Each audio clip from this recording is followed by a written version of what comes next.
idéaux, à trahir ses grands principes et à mentir à la terre entière, à commencer par François Hollande, le président de la République. Le mystère Cahuzac, c'est donc le titre de ce 225e numéro de complément d'enquête, avec un homme dont le parler vrai était la religion il y a déjà fort longtemps. Moi, j'ai voulu rentrer en politique pour prouver qu'on peut faire de la politique en respectant les Français de façon permanente par une pratique de la vérité qui est celle qu'on voit d'ailleurs aujourd'hui. C'est-à-dire que quand on vous demande et en n'ayant pas peur de la vérité.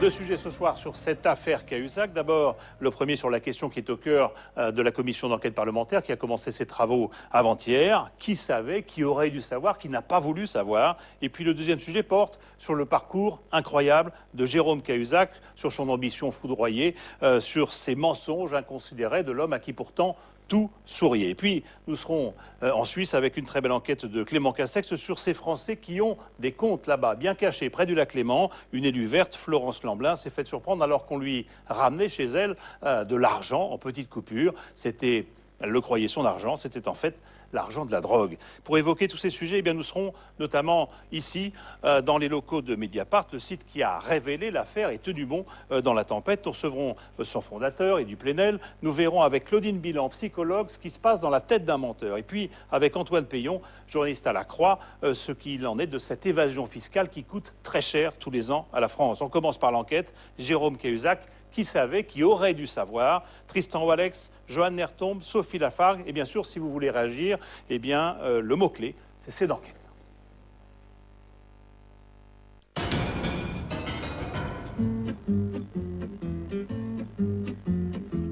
L'impression d'avoir été pris pour des cons.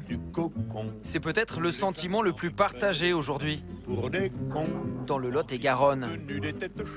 À commencer par Pierre Berson, artisan, menuisier et enquêteur effronté à ses heures. C'est dans cette boîte aux lettres que j'ai reçu le courrier. Une lettre surprenante où Jérôme Cahuzac l'a traité de con. Perché sur les hauteurs de Villeneuve, Pierre Berson joue les caricaturistes. Alors voici la caverne d'Ali Baba, le trésor du fouille-merde de journalistique que je suis. Depuis longtemps, Cahuzac, il en a fait un Pinocchio. Voilà cette bonne trombine du beau Jérôme. Il est beau gosse, il a une mâchoire de carnassier et il a le nez, il a du nez. Il y a 10 ans déjà, Pierre Berson entend dire que Jérôme Cahuzac aurait un compte caché. Ni une ni deux, il prend sa plume. Je lui ai posé la question, tout de go. Monsieur, avez-vous un compte en Suisse? Et il me téléphone un matin. Jérôme Cahuzac, j'ai bien reçu votre courrier. Pourquoi vous me posez cette question? Je dis, voilà, parce que c'est dans un certain milieu, ça se fait beaucoup.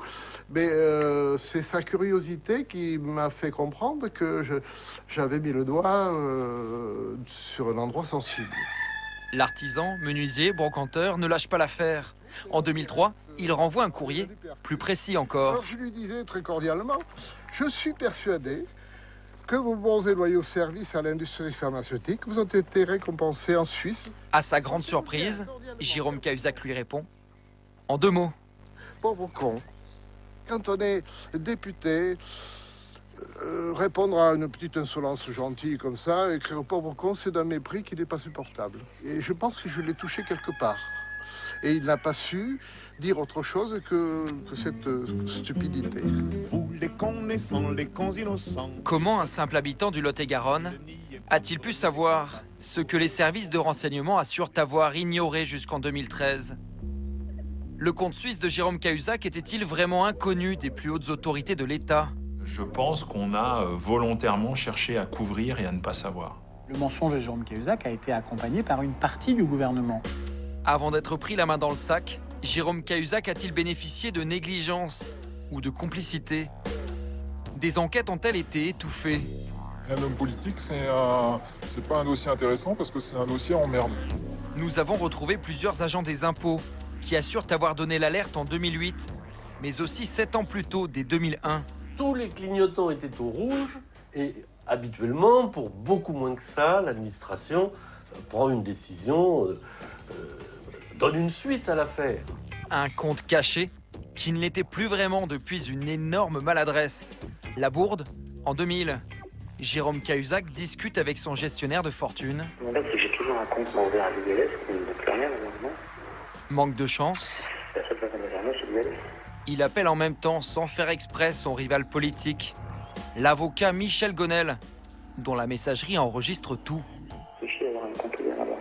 L'UBS, c'est quand même pas forcément un truc compilé, donc de devoir rester à l'UBS, c'est que c'est une plus gérée. Tout ça, c'est un jeu d'écriture. Stupéfait, Pour sauvegarder le message, Maître Gonel n'en croit pas ses oreilles. Je l'ai fait écouter sur le téléphone à 2 ou 3 personnes qui étaient comme moi interloquées. Pourquoi cet aveu malencontreux a-t-il mis plus de 12 ans avant d'atterrir dans le bureau d'un juge? Comment, au sommet de l'État, a-t-on pu passer à côté d'un compte suisse aussi notoire? Aujourd'hui, l'agent du fisc Rémi Garnier a retrouvé le sourire. Dans son combat contre l'administration, celui que ses collègues surnomment Colombo vient de remporter une bataille. Le compte secret de Cahuzac, cela fait 5 ans qu'il l'avait signalé à sa hiérarchie, en vain. Moi, j'ai fait mon boulot, tout simplement, comme tout un chacun aurait dû le faire. Je n'ai jamais accusé quelqu'un sans preuve. Comme un air de revanche. Car pendant des années, il a été présenté comme un fou, un peu parano. Il faut dire que sa ténacité lui a valu beaucoup d'ennemis. Alors, voici mon antre. Et une mise au placard. Le bureau où j'ai travaillé durant plus de 20 ans. Le dada du petit inspecteur Garnier. Les gros poissons. Voilà, bon, c'est un symbole, si vous voulez. Hein. Vous avez d'un côté la toute-puissance du super-héros. Vous êtes le petit C'est pêcheur. un peu David contre Goliath, vous voyez. Quand il entend parler en 2008 de l'argent caché du député Cahuzac, il examine son dossier fiscal. Et là, surprise. L'acte d'achat. 4 millions de francs cash pour payer un appartement. Indemnité d'élu parfois non déclarée. Le chevalier blanc du fisc découvre un contribuable plus que suspect. Il y avait d'autres anomalies au niveau des charges déduites sur ces déclarations fiscales, au niveau des revenus déclarés. Bon, d'autres anomalies qui, à elles seules, auraient pu motiver un examen approfondi de sa situation fiscale, voire un simple contrôle sur pièce avec une simple demande de renseignement. Toutes ces irrégularités, Rémi Garnier les consigne une à une. Il se nomme Jérôme Cahuzac. Dans un rapport très détaillé. Alors qu'il exerce ses activités au cabinet de Claude Évin, ministre de la Santé, il ouvre un compte bancaire à numéro en Suisse. L'inspecteur des impôts réclame une enquête fiscale approfondie dans ce mémoire qu'il envoie en juin 2008 au ministre du Budget. Mise sur le marché. À l'époque, il s'appelle Éric Woerth. 5 ans plus tard, sur quel sujet? L'ancien ministre n'a pas le souvenir d'avoir été alerté. Sur Jérôme Cahuzac, on voulait savoir si vous aviez été, vous, mis au courant de son compte suisse en 2008. J'ai déjà répondu 1000 fois à ces questions. Je ne vais pas reparler de ça. Parce que vous dites que vous n'avez pas reçu de rapport. Pour lui rafraîchir la mémoire, nous lui présentons le rapport de Rémi Garnier, qui lui était adressé en personne. Est-ce que ce rapport de l'inspecteur du fisc qui vous a été adressé en juin 2008, vous en avez eu connaissance? Parce qu'il évoque ouvertement... Je ne réponds pas à ces questions. J'ai déjà répondu 1000 fois à ces questions. Nous n'avons jamais eu connaissance de je ne sais quel rapport, dans je ne sais quelles conditions. Voilà. Vous n'avez pas reçu ce rapport-là parce qu'il vous a adressé directement? Je n'ai pas connaissance de ce rapport. Je l'ai dit 1000 fois maintenant. Pas tous les jours qu'on a un inspecteur du fisc qui envoie un rapport... Monsieur, la réponse est non. Tout le reste est mensonge. Éric Woerth n'aurait pas vu l'enquête. Pourtant, sa haute administration l'a bien lu. Et elle ne l'a pas apprécié du tout. Fin 2008, le directeur adjoint des finances publiques, au nom du ministre Woerth, va jusqu'à sanctionner Rémi Garnier pour abus de fonction. Bercy trouve que son agent est allé trop loin. En consultant le dossier d'un élu, il aurait manqué à ses obligations de neutralité. Le dossier fiscal de Jérôme Cahuzac a été enterré. Et moi, j'ai été sanctionné. C'est incroyable. Incroyable, mais vrai. Plus surprenant encore, nous découvrons que ce n'était pas la première fois que Bercy refusait d'investiguer sur Cahuzac. La première alerte, c'était il y a 12 ans. 12 ans déjà que cet autre inspecteur des impôts a eu en main le fameux enregistrement. Je réfléchis à avoir un compte ouvert. Il n'a jamais osé témoigner. Aujourd'hui, sous couvert d'anonymat, cet agent du fisc se livre pour la première fois. C'est en début 2001 qu'il m'ait remis cet enregistrement. En janvier 2001 donc, après avoir écouté la bande, il demande à un collègue de la direction des enquêtes fiscales de se procurer le dossier Cahuzac auprès de Bercy. Mais là, déjà, blocage. L'agent qui est informé demande le dossier, demande communication du dossier, et lorsqu'on se rencontre à nouveau quelques temps plus tard, il me dit le dossier ne vient pas, donc je ne peux pas enquêter. Je suis désolé, mais je ne peux pas te donner de renseignements. Paris ne le fait pas descendre, il reste bloqué. Il me dit c'est curieux. Et nous en sommes restés là. Alors pourquoi l'enquête Cahuzac a-t-elle été stoppée à au moins 2 reprises? Aucune réponse de l'administration. Mais d'après ces agents de la fameuse direction des enquêtes fiscales, l'explication est claire. Ils nous la livrent alors qu'ils pensent notre caméra éteinte. C'est pas lié à la personnalité de Jérôme Cahuzac, c'est comme ça que ça fonctionne. Il avait le traitement particulier de tous les hommes politiques qui sont protégés. On ne touche pas d'une façon générale aux hommes politiques. C'est des dossiers sensibles. Les dossiers sensibles, ils sont mis par traitement de faveur. C'est des gens qui sont intouchables. Mais si c'est vrai, pourquoi vous ne le dites pas devant la caméra?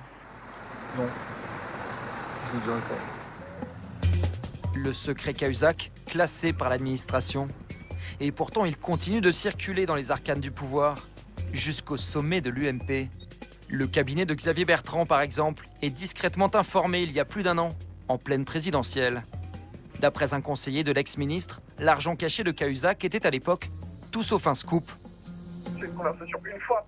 Ça, je dis, c'est pas un truc, c'est pas un sujet qui est abordé tout le temps dans le cadre de réunions, etc. Ça ne constitue pas en soi une information dont on se dit qu'il faut qu'elle soit absolument connue de tous.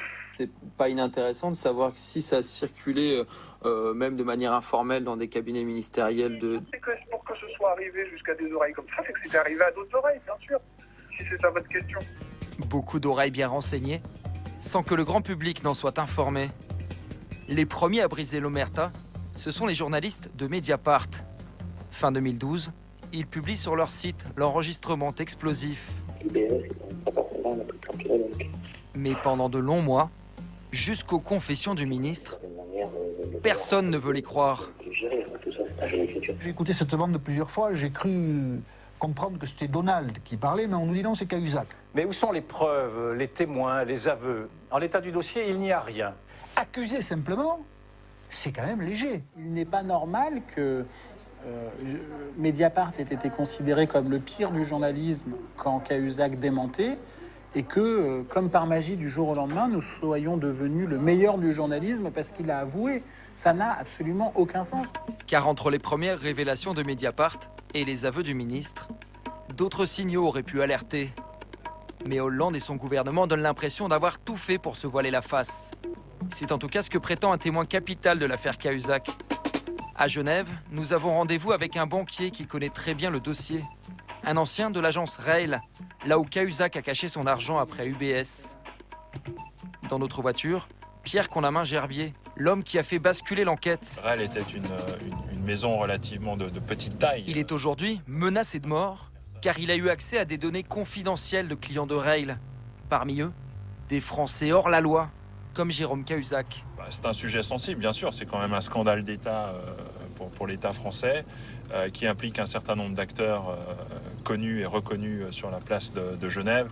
En janvier, ce banquier voit passer un curieux document. Une requête de Bercy aux autorités suisses. Officiellement, la France recherche le compte caché de son ministre. Mais la formulation le fait bien rire, car les Français ne ciblent qu'une banque, et pas la bonne. Du point de vue des Suisses, on passe vraiment pour des charlots.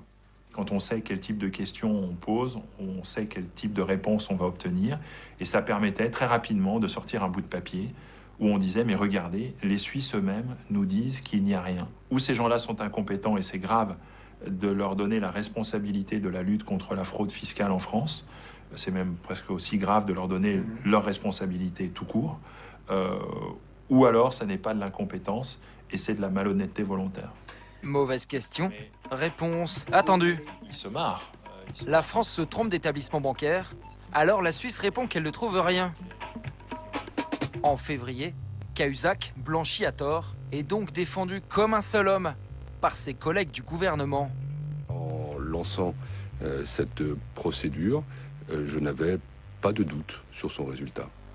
Un soutien troublant, car au même moment, des témoins de premier plan ont cherché à prévenir les autorités jusqu'au sommet de l'État.